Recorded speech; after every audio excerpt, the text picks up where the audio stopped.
നമസ്കാരം. അന്തം കമ്മി എന്ന് നമ്മൾ വിളിക്കുന്നുണ്ട് പലരെയും. പക്ഷെ എല്ലാവരും അന്തം കമ്മികളല്ല. നല്ല ബുദ്ധിയും വിവേകവും വിവരബോധവും ഒക്കെ ഉള്ള ഒരുപാട് സഖാക്കളുണ്ട് ഇടതുപക്ഷത്തിൽ. പക്ഷെ ചില അന്തം കമ്മികൾ, ആ അന്തം കമ്മികൾ പണി ദിവസവും വാങ്ങിക്കൂട്ടിക്കൊണ്ടേയിരിക്കും. നമുക്കവരെ സഖുക്കളെന്ന് വിളിക്കാം. ഈ സഖുക്കളോട് അണ്ണൻ പറയും, തമ്പി ചെയ്യും. പക്ഷെ പണി പാളിയാൽ അണ്ണൻ തമ്പിയെ അറിയില്ല എന്നൊരു സ്റ്റേജ് വരും. ഇത് പക്ഷേ നമ്മുടെ സഖക്കുട്ടന്മാർക്ക് അറിയില്ല. ഇതാണ് ഇപ്പോൾ നമ്മുടെ നാട്ടിലെ ലേറ്റസ്റ്റ് രാഷ്ട്രീയ ലൈന്. അല്ലെങ്കിലും ഈ കേന്ദ്ര ഏജൻസികൾ, പ്രത്യേകിച്ച് ED എന്ന് പറയുന്ന ഈ സാധനം വീട്ടുപടിക്കൽ വന്ന് നിൽക്കുമ്പോൾ ചില പ്രാദേശിക അണ്ണന്മാർക്ക് ചോര തിളയ്ക്കും.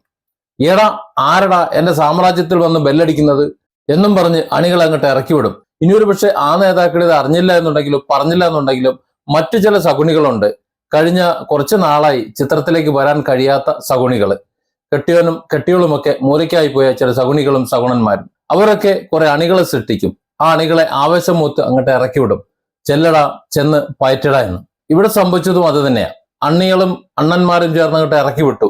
ഈ അണികള് അണ്ണനോടുള്ള കൂറ് തെളിയിക്കാൻ വേണ്ടി കയ്യിൽ കിട്ടിയതും എടുത്തുകൊണ്ട് ഒരൊറ്റ പോക്ക് നേരെ EDയുടെ നെഞ്ചത്തേക്ക് ഒരൊറ്റ പാച്ചില്. വണ്ടിയുടെ ഗ്ലാസ് അടിച്ചു പൊട്ടിക്കുന്നു, ഫയലുകൾ വലിച്ചു കീറുന്നു. ആഹാ, എന്തൊരാവേശം! കണ്ണ് അടിച്ചു പൊട്ടിക്കുന്നു. അങ്ങനെ പലതും. അപ്പോഴുണ്ട് അണ്ണൻ ബാക്ക്ഗ്രൗണ്ടിൽ നിന്ന് മീശയും പിരിച്ചിട്ടുണ്ട് ഒരൊറ്റ ഡയലോഗ്: തുടരടാ തമ്പി, അണ്ണൻ നിന്റെ കൂടെയുണ്ട്. പക്ഷെ കളി മാറാൻ അധിക സമയം വേണ്ടി വന്നില്ല.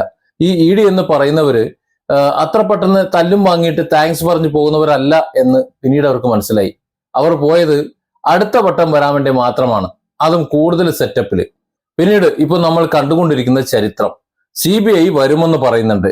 വൻ പോലീസ് പടയും CRPF എല്ലാം കൂടി വന്നിട്ട് ഓരോന്നിനെ തൂക്കിയെടുത്തിട്ട് അണ്ണന്റെ സാമ്രാജ്യം കൊണ്ട് വളഞ്ഞ് അനിയന്മാരെ, സഖുക്കുട്ടന്മാരെ തൂക്കിയെടുത്ത് അകത്താക്കി.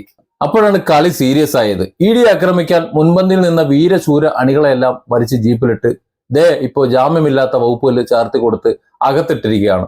ജയിലിനകത്ത് കിടന്ന് പാവം അണികൾ നിലവിളിക്കുകയാണ്, അണ്ണാ കാപ്പാത്തുങ്കോ കാപ്പാത്തുങ്കോ എന്ന്. അണ്ണാ ജാമ്യം എടുക്കൂ അണ്ണാ. പുറത്ത് നല്ല സുഖമായിട്ട് ബിരിയാണി കഴിച്ച് നടന്നവര് ഇപ്പൊ ജയിലിനകത്ത് കൊതുകിനോട് ഗുസ്തി പിടിക്കുകയാണ്. അപ്പോഴാണ് ഇതിലെ ഏറ്റവും വലിയ കോമഡി നടക്കുന്നത്. ജയിലിൽ കിടക്കുന്ന അണികൾ വിചാരിച്ചു തങ്ങളെ ഇറക്കിവിട്ട നമ്മുടെ ഉഗ്രൻ അണ്ണൻ സുപ്രീം കോടതിയിലെ വമ്പൻ വക്കീലന്മാരെയും കൊണ്ടുവന്ന് തങ്ങളെ രക്ഷിക്കുമെന്ന്. മുൻകാല ചരിത്രം അങ്ങനെയാണ്. എന്തൊക്കെ തെമ്മാടത്തരങ്ങൾ കാണിച്ചാലും, ആരെ കൊന്നാലും, ആരെ ചവിട്ടിക്കൂട്ടിയാലും, എന്തൊക്കെ ചെയ്തു കഴിഞ്ഞാലും രക്ഷാപ്രവർത്തനം നടത്താൻ അങ്ങ് ഡൽഹിയിൽ നിന്ന് മുന്തിയ ചേട്ടന്മാരെ കൊണ്ടുവരുമായിരുന്നു. എന്നാൽ ഇപ്പോൾ അണ്ണനെ കാണാനില്ല. അണ്ണനാകട്ടെ അറസ്റ്റും പേടിച്ച് സ്വന്തം തലവീരാൻ വേണ്ടി മാളത്തിൽ ഒളിച്ചിരിക്കുകയാണ്. ഫോണും സ്വിച്ച് ഓഫ് ആക്കി, ഓൾ അണ്ടർഗ്രൗണ്ട് എന്ന് വേണമെങ്കിൽ പറയാം. മാത്രമല്ല, പാർട്ടി നേതൃത്വത്തോട് ചോദിച്ചപ്പോൾ അവർ പറയണം, അയ്യോ അങ്ങനെ ഒരാളെ ഞങ്ങൾക്ക് അറിയില്ലല്ലോ, അത് ക്രമസമാധാന പ്രശ്നം ഉണ്ടാക്കാൻ വന്ന ഏതോ സാമൂഹ്യ വിരുദ്ധരാണ് എന്ന്.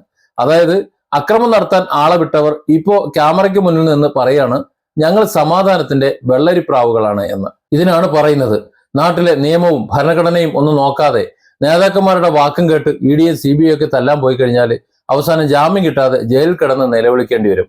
നേതാക്കന്മാർ സുരക്ഷിതമായി AC റൂമിലിരുന്ന് പ്രസ്താവനകൾ ഇറക്കും, അണികൾ അകത്തിരുന്ന് അഴിയെണ്ണും.